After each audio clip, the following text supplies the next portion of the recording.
நான் இரவுக்கு தெரியாத பகலுக்கு புரியாத பொழுதொன்று நீ காட்டினாய்.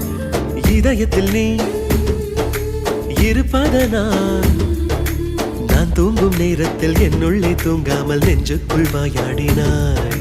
கண்ணாடி நீ கடிகாரம் நான் உன்னுள்ளே ஓடோடி வாழ்வே. காதல் எனும் கடுதாசி நீ என்றென்றும் அன்புடன் நான்